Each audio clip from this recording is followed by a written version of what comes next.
스타트업 직장인 토크 11비 라운지 시작하겠습니다. 네, 드디어 100명 구독자를 달성한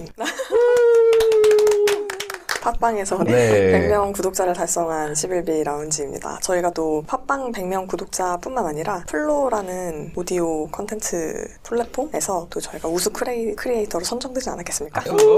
플로에서도 저희가 들으실 수 있으니까 많이 들어주시고, 네, 저는 앨리스입니다. 안녕하세요. 핀테크 가이가 되고 싶은 제이콥입니다.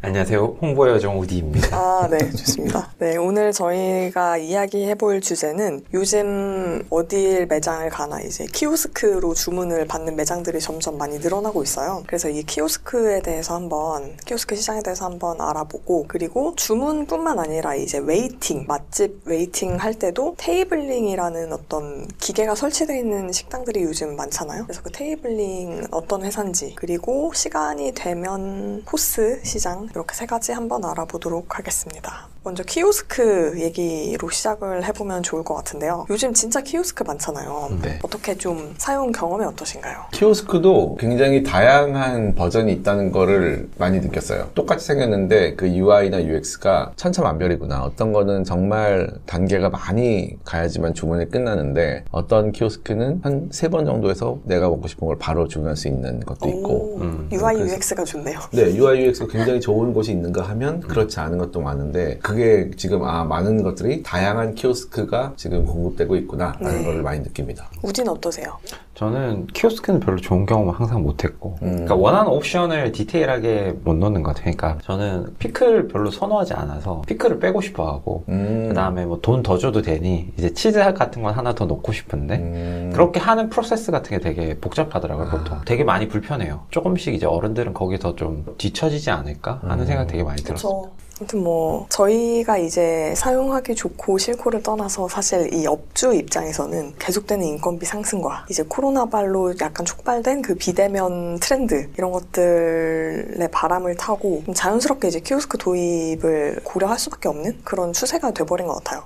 특히 이제 한국의 경우에는 현금 결제가 정말 없거든요. 거의 없으니까. 좀 찾아보니까 거의 전체 결제 금액의 14% 정도밖에 안 된대요. 현금 결제가. 생각보다는 많은 느낌인데. 네. 되게 신기한 게, 우리나라가 현금 결제율이 14%밖에 안 된다고 했잖아요. 네. 아시아에서 일본은 되게 약간 현금... 퀴즈. 네. 내보세요. 우리 맞춰보자. 퀴즈 숫자. 몇 퍼센트일까요? 현금 결제율. 네, 일본의. 현금 결제율 몇 퍼센트일까요? 우리 해보시죠. 그 도쿄올림픽 때인데 되게 많이 낮아졌다고 해서. 이미 알고 계신 것 그러니까 같은데. 기존에 60%대였는데 지금 한 40%대 정도 되지 않을까? 40%. 정확한 숫자로 맞춰보죠. 네, 이게 가까운 기사가 사람이 조금 있는 오래되긴 했는데 거. 네. 47.5% 한번 찍어보겠습니다. 굉장히 소수점까지. 네. 21년 5월에 기사 기준으로는 82%. 아직까지? 근데 이게 뭐 20년까지의 숫자일 수도 있죠. 네. 네, 82%였었다라고 하는데. 네, 일단 틀렸습니다. 그래서 약간 인프라 자체가 좀 구축이 되어 있는 상황이기 때문에 카드 보급률도 높은 편이고, 또 요즘은 모바일로 결제하는 것도 많고 삼성페이도 있고, 그러다 보니까 이제 조금 더 도입이 쉬웠지 않았나라는 생각이 일단 들고, 임금 같은 경우도 최저임금이 시급이 이제 올해 9,160원, 내년에 결정된 게 9,620원이래요. 거의 10,000원이거든요. 그래서 뭐 사실 키오스크 도입한다고 사람을 아예 키오스크가 1인분까지는 못 할 수 있겠지만 바쁜 직원분들을 도와줄 수 있는 정도의 기능은 할 수 있잖아요, 사실. 맞아요. 네. 극단적으로 무인 타임을 가지는 곳도 있더라고요. 무인 타임? 네, 그러니까 뭐 베스킨라빈스 비슷한 그런 곳, 그런 프랜차이즈에서 아예 뭐 지금은 무인 운영 기간입니다 해서 네, 뭐 편의점도 그렇게 키오스크만으로 운영하기도 하더라고요. 결제는 무조건 키오스크로? 맞아요. 그런 곳들이 있어요. 요즘은 그게 먹힐 것 같은 것이, 대면이 이제 오히려 사람들이 싫어하기 때문에 대면 결제가 오히려 더 어색하고 키오스크가 더 좋아지기 때문에 사람들이 키오스크만 결제라고 해도 충분히 이제 되는 시대가 된 거 아닌가. 네, 좀 키오스크 작동이 익숙하신 분들은 오히려 그냥 그게 편할 수도 있을 것 같아요. 편의점이나 이런 데도 자동 결제 쪽으로 많이 가는 것 같고.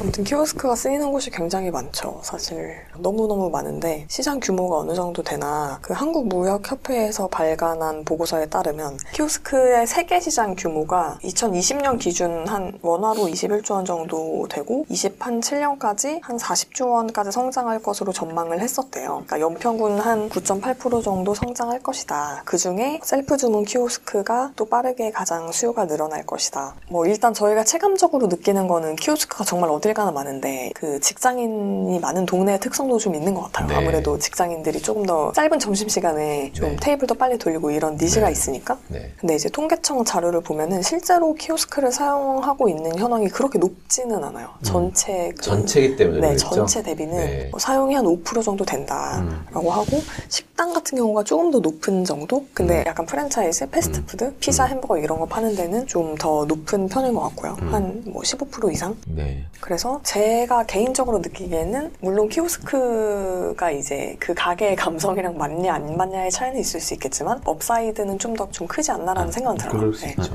네. 근데 저는 키오스크는 중간 단계인 것 같아요. 시티폰. 시티폰? 시티폰이 뭐예요? 시티폰이라고 네. 그 카폰이나 그런 것과 핸드폰 사이에 있었던 폰이 있었습니다. 뭐냐면 예전에 공중전화가 있었을 때 공중전화에 굉장히 가까이 가야만 쓸 수 있는 무선 전화기였죠. 그리고 신기하다. 들을 수만 있었습니다. 그래서 그럼 말은 어떻게 해요? 말은 못하죠. 그러니까 그게 어떤 니즈였냐면 이제 삐삐 시절에 삐삐는 반드시 전화를 통해서 들어야 되잖아요. 근데 공중전화에 항상 줄을 엄청 쓴단 말이에요. 그걸 그쵸. 들으려고. 그쵸. 그러니까 시티폰을 사가지고 나는 혼자 듣는다라는 요 플렉스를 하기 위해서. 근데 공중전화 옆에 가야 되는 거예요? 공중전화에서 한 50m, 100m까지 됐었나? 아, 진짜요? 그래서 버스 타고도 할 수 있고 버스가 좀 빨리 가면 또 끊깁니다. 이게 네, 그런 잠깐 굉장히 중간 단계에 시티폰 쳐보시면 아마 재밌는 거 많이 나올 거예요. 어쨌든 이제 저는 키오스크가 약간 중간 기술 네, 아닐까. 요런 그럴 수도 네. 있어요. 네. 극단적으로 컨시어지가 필요한 곳은 사람이 해주고 그리고 아니면 그 다음은 테이블 오더나 스마트폰 오더로 가지 않을까? 왜냐면 기술적으로 전혀 문제가 없잖아요 지금. 그리고 키오스크 자리도 되게 많이 차지하고 비용도 꽤 있을 테고. 네이버 파이낸셜이 오프라인 결제 시장에 이제 뛰어드는 게 사실 약간 그런 그림을 그리는 게 아닌가 싶기도 해요. 키오스크 시장은 그리고 좀 특이한 게 보통은 이제 그 근거리 무선 통신 NFC라고 하죠. 그거랑 관련된 특허가 좀 많은 편인데 특히 이제 2018년부터 되게 급증해서 2020년 그 코로나 시국에 정말 맥시멈을 찍고 아마 그때 뭐 자동으로 채운 재주는 그런 기계들 엄청 많이 생겼었잖아요. 그런 거에 영향이 아닐까 싶은데 2020년에 거의 228건 정도 특허가 출원됐을 정도로 맥시멈을 찍고 그리고 21년에도 뭐 176건 이렇게 꽤나 R&D가 중요한 것 같은 생각도 드는데 어떻게 보시나요? 특허라는 게 이제 꼭 네. 기술이 되게 독특하다기보다는 어떤 새로운 형태가 나왔을 때 조금만 신규성이 있어도 특허가 나오거든요. 그래서 아마 그런 방어를 위해서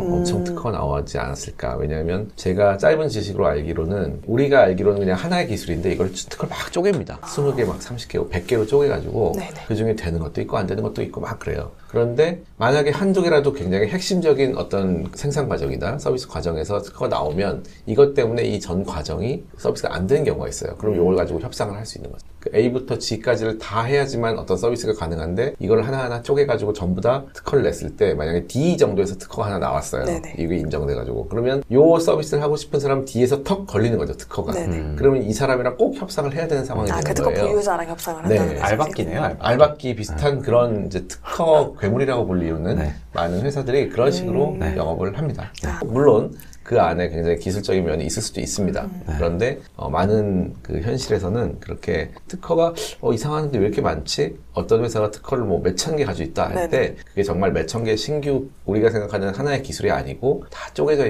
있을 경우가 많습니다. 아무튼 특허가 많다라는 게 이제 좀 재밌는 점이었고 네. 두 번째는 중소기업들이 먼저 이 시장을 좀 리딩을 했었다고 해요. R&D 네. 같은 것도 그렇고 대기업들은 잘 안 하는 비즈니스? 그래서 이런 중소기업이 주도하는 시장이었는데 코로나 시국을 거치면서 시장 규모가 좀 커지다 보니까 또 물가도 계속 오르고 노동인구가 줄어드는 그런 이슈가 복합적으로 작용을 하면서 이제 대기업들까지 진출을 하기 시작했다고 해요. 그래서 뭐 삼성, LG 같은 경우도 이제 특허를 내고 그런 키오스크 같은 것들을 만들고 그러고 있다고 합니다. 그래서 시장 자체는 좀 하드웨어가 메인인 것 같고요. 근데 이제 점점 고도화가 또 되잖아요. 처음에는 네. 좀 간단하게 나왔더라도 나중에는 뭐 이것도 붙이고 싶고 이것도 하고 싶고 연결하고 네. 싶고 하니까 어떤 시스템 OS 아니면 소프트웨어 이런 뭐 어플리케이션 UI UX 이런 것들의 좀 중요성이 강조되고 있는 것 같아요. 네. 근데 UI UX는 정말 좀 아까 우디도 말씀을 해주셨지만 중요하다고 생각이 되는 게 저희도 이제 인구 고령화가 시작이 이미 됐고 네. 앞으로도 더 심해질 텐데 일종의 그 디지털 소외계층이라고 해야 되나요? 분들을 좀 잘 포용할 수 있는 방향으로 기술이 개발되어야 될 것 같긴 해요. 또 플러스 뭐 시각장애인들이나 이런 분들은 키오스크에서 음성 지원을 안 해주면은 사실 주문하기가 조금 어려울 수 있잖아요. 음성 키오스크로 바로 바뀔 가능성도 있겠죠? 점점 약간 그런 음성 인식이나 AI 이런 기능 쪽의 특허가 조금씩 나오기 시작하고 있고 네. 물론 제가 아직까지 그런 키오스크를 쓰는 곳을 본 적은 사실은 없지만 네, 아직은 비용이 네. 많이 아마 몇십 년 후의 일이 아닐까 싶네요. 찾아보다가 나온 것 중에 좀 재밌었던 거는 이런 디지털 소외계층을 좀 배려하기 위해서 신한은행에서 만들었던 이 키오스크 되게 간단한 이지 버전의 키오스크가 있어요. 이거 네. 약간 인터넷에 짤 같은 거 돌아다니는 거 좀 보셨나요? 혹시? 저는 처음 봤습니다. 처음에 딱 ATM을 했을 때 딱 4가지 돈 찾기, 돈 넣기, 돈 보내기, 통장 정리 엄청 쉽게 글씨도 네. 크게 해가지고 네. 화면을 띄워주고 또 보통 ATM에서 이제 말이 설명이 나오잖아요. 네. 그 말도 보통 ATM의 한 70% 정도 속도로 좀 느리게 천천히 말해주고 네, 이런 약간 착한 키오스크를 또 만들었다고 해요. 노인분들께서 시니어분들께서 편하게 네. 좀 사용하실 수 있게 그래서 지금까지는 이제 매장에 들어가서 서서 주문하는 키오스크에 대해서 좀 얘기를 해보고 키오스크 시장에 대해서 훑어봤는데 이제 우디가 준비해 오신 내용은 자리에 앉아서 주문하는 형태의 주문 단말기 회사를 하나 이야기를 해주신다고요. 저는 티오더라는 곳에서 대해서 조사를 해봤는데 어쨌든 저희가 이미 점심이나 저녁 먹으러 가는 네. 곳에 이미 많이 깔려 있어요. 어떤 키오스크나 어떤 주문 받는다기보다는 메뉴판의 디지털화? 근데 이제 주문까지 접수가 되는 것 같아요. 저 자리에 앉아서 태블릿 형태의 기계가 자리마다 있어서 맞아요. 이제 주문을 하는 그런 기계입니다. 맞아요. 그래서 2019년에 설립됐고 투자는 지금까지 한 누적 한 42억 정도 받았어요. 뭐 한국투자 파트너스, 뭐 퓨처플레이, 빅베이슨 같은 뭐 쟁쟁한 곳에 되게 받았네요. 그래서 여기가 어떤 곳이냐면 원래 대표님이 그 미국에서 모 대학에서 컴공 같은 걸 전공하시고 그리고 원래 쇼핑몰 같은 거 운영하시고 이제 오프라인에서 그 매장 같은 것들을 이제 뭐 주점이라든지 뭐 이자카야 같은 것들을 몇 개 운영하셨던 분인데 이분이 이제 운영을 해보다 보니까 너무 비효율이 많은 거예요. 아르바이트 구하기도 어렵고 그 홀에 사람들이 너무 많아야 되고 이제 이런 고민이 있다가 그래 만들어 그냥 답답하면 니들이 하던지 해서 내가 한 거죠. 그리고 직원들이 누가 잘하는지 실제로 이제 어떤 직원들이 더 좋은 피드백을 받는지에 대한 니즈도 있고 그리고 자영업자들은 이제 되게 바쁘시잖아요. 평균 연령 53세고 그래서 새로운 시스템에 적용이 어려워가지고 기존 시스템 얼마나 잘 녹을 수 있냐 그게 되게 중요하게 생각을 했다고 해요. 그래서 이분들이 이제 제안하는 솔루션이 각 테이블마다 이제 스마트 오더 그 태블릿으로 받을 수 있도록 하고 기존에 이제 포스기를 교체하지 않고 포스기와 연동해서 국내에 이제 한 80% 포스와 이제 연동이 가능하다고 해요. 시스템에 연착륙할 수 있고 그리고 이분이 되게 unfair advantage가 있었던 게 일반적인 이제 기술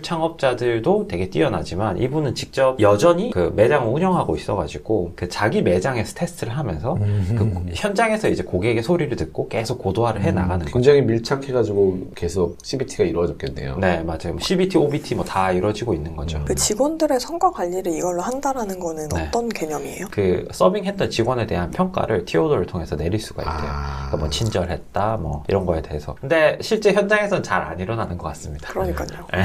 여기 공식적으로는 그 메뉴와 직원에 대해서 별점으로 이제 평가하고 피드백을 남길 수 있는데 아마 네. 선택을 할 수 있지 않을까? 그쵸. 그 매장 측에서. 그리고 테이블에서 이제 결제와 주문하고 그 로봇이나 그 조리용 로봇팔이랑 연동하는 것까지를 지금 비전으로 갖고 있는 것 같아요. 그러니까 저희가 이제 주문을 넣으면 이제 안에서 로봇팔이 움직여서 이제 튀기고 그럼 그게 이제 로봇이 서빙하는 그런 형태까지 만들고자 하는 게 비전 아닐까.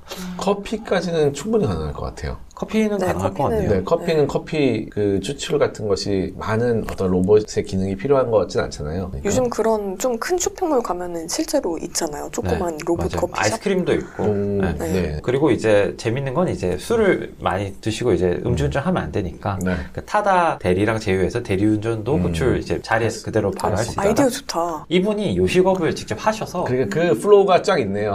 현장에서- 주문하고 밥 먹고 술 먹고 대리까지. 맞아요. 그러게요. 네, 맞아요. 역시 이걸 직접 해본 사람을 네. 따라갈 수가 없습니다. 네. 그런 것 같아요. 네. 기술도 중요하지만 이게 뭐 슈퍼 하이테크는 아니잖아요. 그쵸, 네. 사실은. 그러니까 되게 현장에 잘 녹아드는 게 중요한 것 같은데 맞습니다. 그걸 정말 뭐 잘한 이미 것 같아요. 로봇팔이 차도 만들고 있는데요. 플러스로 이제 뭐 고객 지역, 성별, 나이 정보랑 시간대별 메뉴별 매출 데이터를 기반으로 CRM 영역까지 확장하고자 한다고 해요. 근데 저희는 저희의 개인정보를 넣은 적이 없는 것 같은데 그러게요. 그러니까 편의점 같은 데서는 사실 포스기에 결제할 때 이제 그 손님의 넣게 돼 있어요. 연령과 직원이. 성별을 이제 예측해서 보고 이렇게 찍게 돼 있거든요. 아, 그래요? 찍게 돼 있습니다. 그래서 딱 보고서 이 손님은 30대 남자. 네. 이렇게. 아, 몰랐네요. 네. 아, 근데 그렇구나. 여기는 티우더에서는 그 주문 자체를 이제 손님이 직접 해버리는데 어떤 포인트에서 이거를 수집을 하시는지 좀 궁금하긴 하네요. 네, 맞아요. 혹시 카메라로 외모를 스캔하고 있나? 아무튼 위전? 사진을 사진을 수직 스캔해가지고 네. 그러면 이제 뭐 법적으로 좀 문제가 있겠죠. 네. 근데 아니면은 그냥 어쨌든 결제를 티오더에서 하는 건 아니니까 결제할 때 뭐 누를 네, 수도 있고요. 누를 수도 보스기에서 있고. 연동을 해놨다고 한다면 네. 근데 제가 이제 여러 가지 티오더를 이제 도입되어 있는 곳들 꽤 많이 다녀봤거든요. 네. 근데 여기 분명히 결제까지 된다고 하는데 결제는 따로 하시는 분들이 되게 많더라고요. 뭔가 그러니까 수수료 차인가? 결제 수수료가 있어서 유도를 하지 않는 게 아닐까요? 그럴 수도 있고 아니면 근데 고객이 또 불편하지 않을까? 왜냐하면 자리에서 이제 입력하고 네네. 그다음에 결제를 하는 뭐 저의 정보를 입력을 해야 되잖아요. 근데 그걸 받는 맞아요, 과정이 이제 맞아요. 매끄럽지 않아서 맞아요. 그러지 않을까? 제 그쵸. 생각엔 약간 그것도 있는 것 같아요. 이 사람이 나갈 때 결제를 하고 나간 건지 그냥 도망가는 건지 사실 주인 입장에서는 그거를 약간 헷갈리죠. 알 수 있는 게 네. 결국엔 나한테 내고 나가는 게 확실히 내고 나가는 거고 그냥 나가면 안 내고 나가는 거다. 이렇게 딱 구분을 둘 해놓는 중에 게 좀, 하나는 통일이 돼야 된다는 거죠. 네. 누구는 여기서 하고 누구는 테이블에서 하면은 네. 정확히 알 수 그 없다. 약간 먹튀가 발생할 수 있다. 뒤에 나올 수도 있겠지만은 단말기 문제가 있을 것 같아요. 카드 단말기를 그러면은 각 테이블마다 설치하려면 벤사에서 카드 단말기를 뭐 열 몇 개를 갖다 줘야 되는 건데 그쵸, 그쵸. 과연 그게 가능할 것인가? 단말기도 꽤 돈이 네네. 되잖아요. 그것도 다 뭐 임차이고 네. 그게 쉽지가 않을 것 같네요. 네. 그래서 결국 결제는 아직까지는 이원화돼 있다. 근데 그까지 완벽하게 되면 저는 엄청 편리할 것 같긴 해요. 이게 문화의 차이인데 우리나라는 테이블에서 결제하는 식당이 거의 없잖아요. 아, 맞아요. 네, 예전에 이제 아웃백이 거의 최초로 도입했던 네. 네, 무릎 꿇고 결제 받는 그 시스템. 맞아요. 그게 외국 서양 쪽에서는 더 많아요. 아, 테이블 그쵸, 결제가. 그쵸. 중국도 그렇게 해요. 그래요. 근데 우리나라는 그런 문화가 없기 때문에 네. 일단 테이블 결제 자체가 굉장히 좀 어색한 상황이죠. 네. 그쵸. 그런 네. 것도 있는 것 같네요.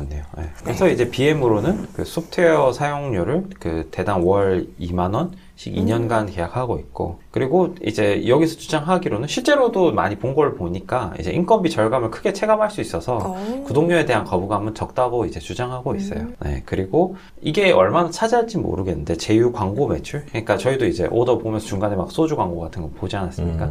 네. 그래서 이런 이제 주문량이 늘어날수록 그 광고 수익을 이제 점주랑 쉐어하는 약간 이런 모델도 있습니다. 괜찮네요. 딱 그 고객과의 접점이잖아요, 사실은. 그래서 이 부분이 되게 광고하기도 좋고 주문 단계이기 때문에 뭐 큰 시장인 것 같아요. 네. 그래서 티오더 이제 매출액이 나오긴 하는데 완전 발라내진 않았겠지만 한 20년에 33억에다가 흑자 4.7억 정도 났었고, 흑자가 그 다음에 그 21년에는 58.6억에 아주 약간 거의 또이또이 한 마이너스 600만 원 정도 네, 났었네요. 어쨌든 써봤을 때는 UI, UX는 되게 깔끔한 편이었던 것 같긴 해요. 맞아요. 네. 네. 주문하기가 크게 어렵지 않았다? 저는 또 좋은 점 중에 하나가 메뉴 누락이나 잘못 들어간다든지 그게 한 10번에 한 번? 사람한테 주문하면? 사람한테 주문하면은 정도는 이제 맞아요. 있었던 것 맞아요. 같은데 네. 근데 그게 없어지지 않나? 네. 그러니까 0은 아니지만 어쨌든 많이 줄어들지 않을까? 네. 네. T오더 잘 들어봤습니다. 다음으로는 테이블링 얘기를 한번 해보면 좋을 것 같은데요. T오더 같은 경우에는 주문이라면 테이블링 같은 경우에는 이제 웨이팅 문제를 해결한 회사라고 할 수 있을 것 같은데요. 네.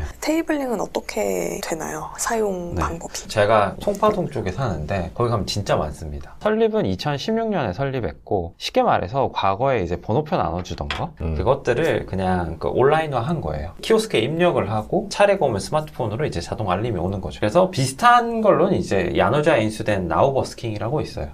여기가 또 원격 줄서기가 되는 거 맞죠? 원격이라면 뭔가요? 내가 그 앞에 가서 키오스크에서 이제 하지 눌러가지고 않아도? 하지 않아도 네. 앱으로 줄을 설 수 있는. 예약, 그럼 예약이네요, 일종의. 제가 그 여수 여름에 여행을 갔었는데 되게 맛있는 간장게장 집이 있었단 말이죠. 예. 네, 근데 거기가 테이블링을 쓰는 데여가지고 KTX 안에서 제 친구가 테이블링으로 줄 서기를 했어요. 네. 근데 갔는데도 엄청 기다리긴 했는데 그렇게 줄 서기가 되더라고요. 그러면은 이제 그거는 약간 리스크를 감수하는 거네요. 앞에 있는 거를 봐서 네. 내가 1시간 전에 갈 수 있으면은 1시간 후에 내가 근데 1시간 동안 못 가면 나는 넘어가는 거네요. 그쵸, 그냥. 그쵸. 약간 그렇구나. 찐맛집들은 일단 예약을 안 받는 데가 많아요. 그쵸. 무조건 웨이팅 베이스로 한 데가 많고 왜냐면 정말 최대한으로 테이블을 돌리기 위해서 예약을 안 받는 데가 많기 때문에 무조건 그냥 줄석인데 그 인원이 너무 많으니까 관리가 안 돼서 이제 이 앱을 쓰는 거죠. 이 테이블링을 사용하는 예약은 거죠. 안 받는다. 그러니까 예를 들면 안국역에 그 런던 베이글 런던 베이글이라는 가게가 있는데 사실 그런 가게는 예약을 받기는 애매하단 말이죠. 왜냐면 그냥 베이글이랑 커피를 마시는 거기 때문에 그래서 그런 데가 이제 테이블링을 써요. 그럼 앞에 막 몇십 명 있고 이제 뭐 몇십 분 남았다 이런 게 나오는데 그런 데는 이제 정말 계속 돌려야 되니까 이제 이런 데가 딱 쓰기 좋은. 맞아요. 그게 약간 현장의 키오스크 입력과 그리고 캐치 테이블 같은 어떤 완전 예약의 니치 아닌가? 그리고 이게 뭐 같은 테이블링 회사에서 하는 건지는 모르겠는데 무신사 매장 새로 생긴 데 혹시 가보셨나요? 무신사 스탠다드. 네. 거기 매장 가면은 피팅룸에 요 테이블링 같은 그런 기계가 있어요. 피팅룸 기다리기를. 괜찮다. 똑똑하다. 네, 그래서 피팅룸을 먼저 예약을 하고 내 차례가 오면 들어가는 건데 이게 뭐 무신사에서 처음 한 건 아니고 김포 현대 아울렛인가? 그런 데 가면 또 매장마다 그런 게 있어요. 시그니엘도 그렇더라고요. 그 명품 매장은 그 이거 나우버스킹인가?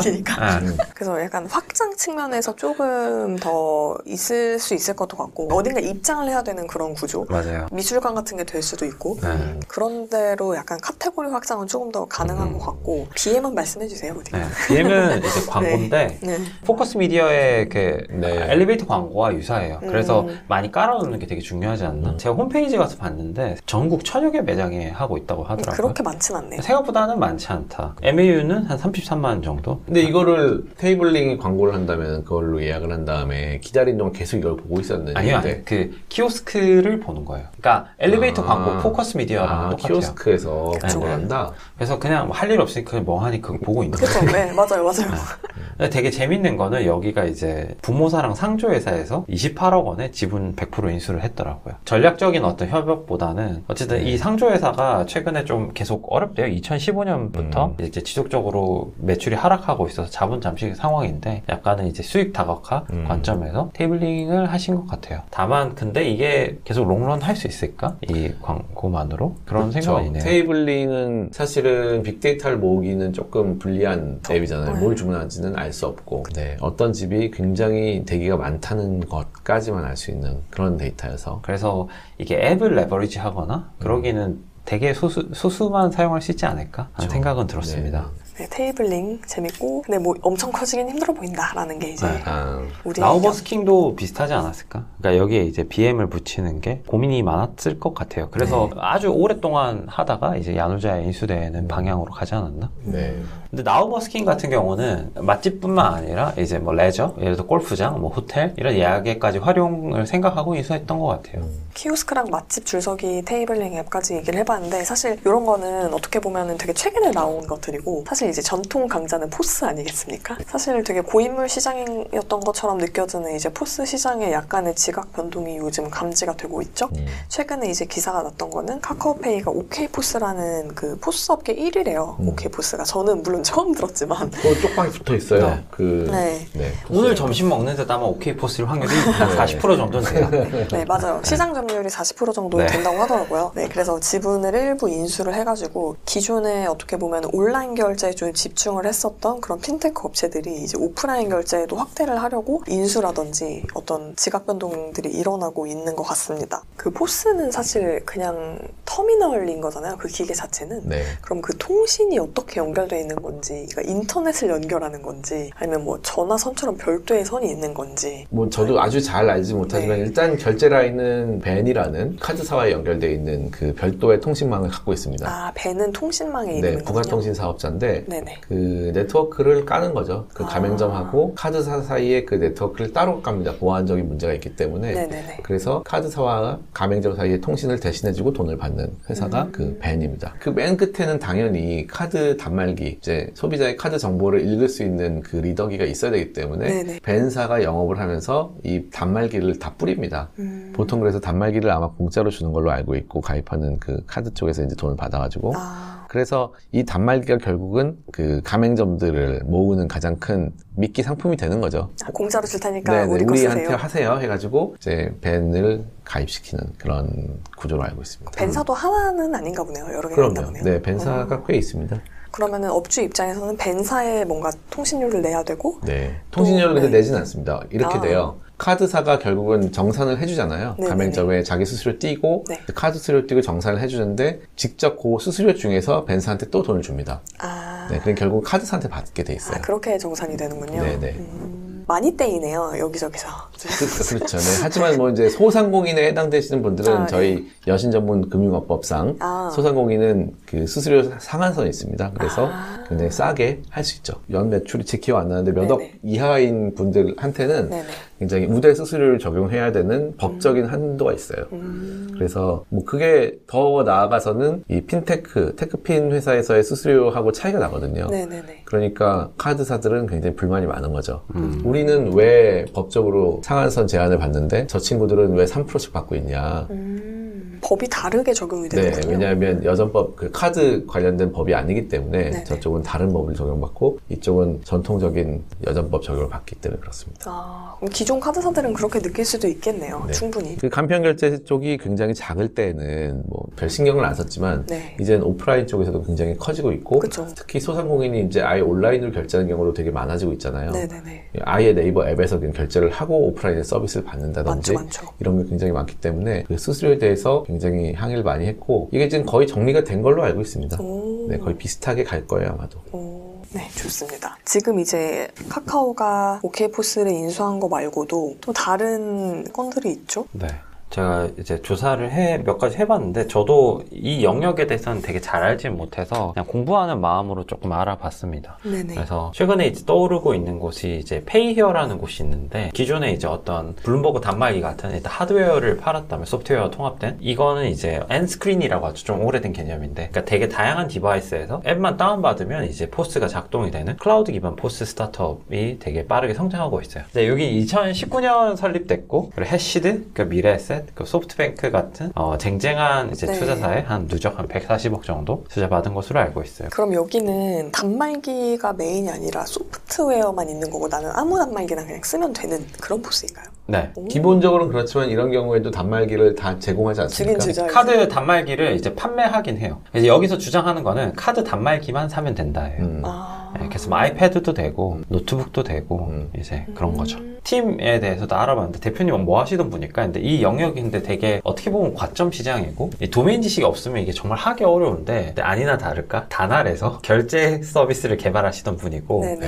그리고 이분이 이제 하게 된 계기에 대해서 이제 봤는데 저는 이거 진짜 깜짝 놀랐어요. 달콤 커피가 다날에서 운영하더라고요. 다날 네. FMB라고 나름의 이제 수직 계열화를 해서 네. 운영하고 있는데 이분이 이제 결제 서비스 개발자로서 포스 쪽에 이제 개발자로서 파견돼서 일을 해봤겠죠. 일을 네. 해봤는데 문제가 너무 많은 걸 발견을 합니다. 되게 고인물 시장이고 원래 기본적인 포스가 그 하드웨어 사면 소프트웨어는 공짜라는 네. 개념이 있어서 맞아요. 소프트웨어 고도화가 되게 오랫동안 이제 고인물이었습니다.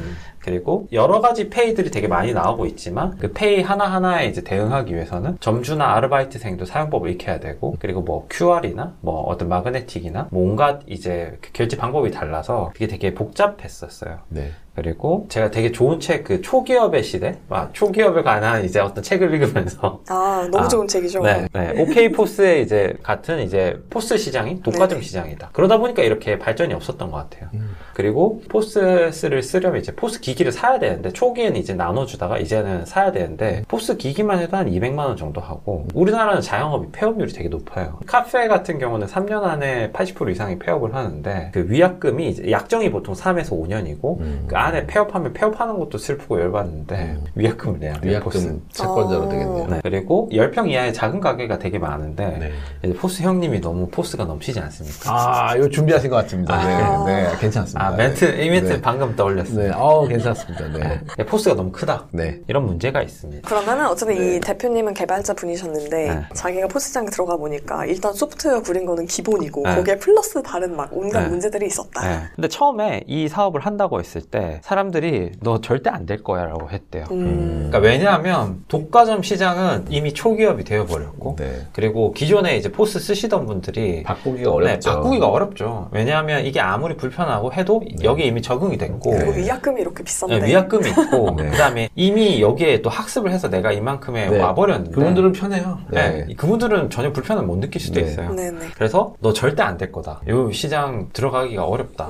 했는데 이분 해냈습니다. 그래서 이제 투자받고 열심히 성장하고 있는 건데 쉽게 말해서 이제 어떤 솔루션이냐면 스마트폰이나 태블릿, 노트북, 데스크탑 같이 제가 원하는 기기에 이제 다운을 받아서 사용할 수 있고 그래서 별도 포스기나 바코드 스캐너 없이 스마트폰 같은 것으로 이제 제로페이, 카카오페이, 네이버페이, 앱카드 같이 전부 다 이제 커버할 수 있다. 설치비, 가입비, 월회비 없고 카드 리더기만 구매하면 되고 UX 편리하게 제공하고 작고 예쁜 카페에 맞는 어떤 작은 아이패드에도 들어갈 수 있는 포스를 제공하는 게 되게 큰 소구점이었다고 생각해요. 그러니까 시장 침투도 되게 재밌었는데 기존 포스 시장이 대부분 오프라인 영업 중심이었는데 이게 영업사원 최소화하고 퍼포먼스 마케팅으로 인바운드로 대부분 유입했다고 해요. 그러니까 뭐 구글 광고, 페이스북 광고 같은 거 했다는 그렇죠. 얘기죠. 네. 그래서 하루에 한 광고 한 3만 원 정도 태워서 초기에 이제 한 달 만에 한 60곳이 신청을 했대요. 괜찮은데요, 이 정도면? 네, 엄청난 로아스죠. 그리고 기존에 사용하시던 분들이 굳이 이거를 바꾸려고 하지 않을 거다. 이미 적응이 되어 있는데 그래서 신규로 자영업에 뛰어드는 2030 이런 분들을 공략해서 꼭 초기에는 대부분 99%가 이제 신규 자영업자였지만 현재는 기존 포스트 고객도 한 20% 정도 이제 구성이 되어 있다고 해요. 그분들도 왜 전환됐냐 물어보니 이게 인테리어 효과랑 그 다음에 기존의 포스트의 불편한 소프트웨어가 원인이라고 해요. 지금 한 2만 명 정도? 네. 가맹점이 있다고 하는데 사실 갈 길이 좀 멀긴 한 것 같아요. 네. 한 1% 정도 네, 되는 걸로 1% 알고 정도 있어요. 된 것 같아요. 왜냐면 포스 이제 시장이 한 200만 대 시장이라고 네네. 하더라고요. 지금 BM은 되게 뚜렷한 BM은 현재는 잘 못 찾았는데 포스 기능은 이제 기본으로 제공하고 부가 서비스, 그러니까 예를 들면 뭐 도도 포인트 같은 포인트 적립, 그리고 예약 결제, 그리고 매장 매출 데이터 분석 컨설팅 서비스 이런 것들로 이제 아마 확장이 예상되고 있어요. 그리고 최근에 이제 어떤 기사에 어떤 라이센스를 땄다고 하는데 이러한 결제 데이터들을 쌓아서 나중에 뭐 페이 금융사업자들과 협력 등을 통해서 소상공인 금융상품 판매 같은 것도 생각하고 있지 않을까 하는 생각도 들었어요. 그쪽이 아마 저는 잘 되지 않을까. 그 소상공인 금융상품이라고 하면 대부분은 대출을 얘기하시는 거겠죠? 그렇겠죠. 신용대출이 대부분일 거기 때문에 데이터가 너무 중요하고 거기서 0.1%만 연체율을 올릴 수 있어도 규모가 워낙 크기 때문에 네네. 수익에 큰 영향을 주지 않습니까? 그러니까 대한신용평가 쪽으로 가야지 않을까? 네. 좀 더 정확하게 어쨌든 회수 가능성을 네. 볼 수 있는 그 모델에 넣을 수 있는 변수가 많을수록 좋은 거니까. 네. 근데 저 궁금한 게 이걸 포스 업체가 비식별을 해서 가져가는 건가요? 기본적으로는 개인정보는 아니에요. 사업자이기 때문에. 사업자 정보이기 때문에 뭐 저도 좀 더 알아봐야겠지만 개인정보 차원에서 그거 어떤 동의를 받는 건 아니고요. 네. 일단 사업자 정보를 가지고 나중에 뭐 당연히 대출을 받기 위해서는 동의를 받고 해야겠지만 네. 뭐 그렇게 민감성에 있어서는 개인정보가 좀 다릅니다. 왜냐하면 되게 좋은 데이터라고 생각은 하는데 이 데이터의 오너십이 귀속이 어디로 되느냐? 물론 동의 없이는 안 되겠죠. 그래서 뭐 오늘 얘기할 수 있을지 없을지 몰라서 저도 간단하게만 준비해온 이제 최근에 개인정보 무단수집 논란이 있었던 이제 토스죠? 토스플레이스가 있었는데 네. 그 사실관계를 정확하게 저도 알지를 못해서 언론에 나온 것만 네. 보면은 벤사 가맹점 관리를 도와주는 토스플레이스라는 포괄적인 토탈 서비스를 런칭을 했는데 뭐 벤사들이 가맹점 관리만을 도와주는 것이 아니고 이것이 마치 토스로 흘러가는 것이 아니냐라는 의혹을 받았던 것 같아요. 그래서 결국은 지금 우리가 말씀하신 바와 같이 대출에 연동을 시키기 위해서는 어디론가는 그 정보가 가야 되는데 네. 이게 뭐 비식별화 되는 건지 개인정보인지 개인정보는 아니겠죠 기본적으로는. 하지만 정확하게 동의를 받은 건지. 그래서 토스플레이스 측에서는 이것은 벤사들의 가맹점 관리를 도와주는 위탁받아서 우리가 갖고 있는 그런 정보이기 때문에 흘러가지 않는다라고 말씀하신 것 같고요. 만약에 진짜 그렇게 위탁을 받은 거라면은 넘어갈 수 없는 거죠. 네. 뭐 저희가 만약에 AWS를 쓰고 있는 회사들이 AWS에 우리가 저장해 놓은 정보를 제3자나 넘길 수 없는 거랑 똑같이 넘길 수 없는 것은 맞습니다. 이게 이제 문제가 되는 게 수집 자체가 문제인 게 아니라 네. 그러니까 토스 플레이스만 이 정보를 수집해서 갖고 있으면 괜찮은데 이게 모회사인 토스로 정보가 흘러갈 수 있다라는 게 문제인 거죠. 그런 의혹을 누가 제기를 한 것 같고요. 근데 토스는 해명을 했어요. 이거는 각 벤사의 위스탁 계약을 통해서 수집되는 정보이고 네네. 다른 토스 계열사는 당연히 활용되지 않는다. 가맹점 통합관리 목적으로만 사용된다라고 말씀을 하셨는데 네네. 일단 논란이 있기 때문에 서비스는 중단한다라고 했고요. 왜냐하면 이 금융 쪽은 아무래도 굉장히 예전부터 이 법 없는 통치가 가능한 곳입니다. 창구 지도가 굉장히 강한 창구 지도? 네, 창구 지도라고 불러요. 그게 이걸 뭐예요? 뭐냐고 하면은 그냥 말로 한다는 얘기예요. 불러가지고 네. 자 모여보세요. 왜 이렇게 하세요? 하면은 이제 딱 정리되는. 아. 네, 금융 워낙 되게 다양하고 빨리 바뀌는 분야이기 때문에 그렇죠. 이게 뭐 법 만들고 시행령 만들고 해가지고는 이걸 따라가는 게 어려운 경우가 너무 많아요. 그래서 그때그때 경제 상황에 맞춰가지고 관리를 해왔어요. 정부는. 그런 금융 규제 특성이 있기 때문에 아마 일단은 중단되고 정부는 다 삭제한 게 아닌가 싶습니다. 어쨌든 토스도 지금 금융 업계잖아요. 네. 사실 이런 데이터를 바탕으로 아까 그 페이어도 계약하고 있는 소상공인 대출 상품들 좀 이쪽은 뭐 저희가 하려고 하는 한번 거겠지. 폭제를 한번 따로 잡아도 좋을 것 같습니다. 핀테크의 대출 쪽에 굉장히 시장 격변을 맞고 있기 때문에 네, 좋습니다. 그러면 오늘 방송은 여기까지 하도록 하겠습니다. 네. 11비 라운지에서 다시 만나요.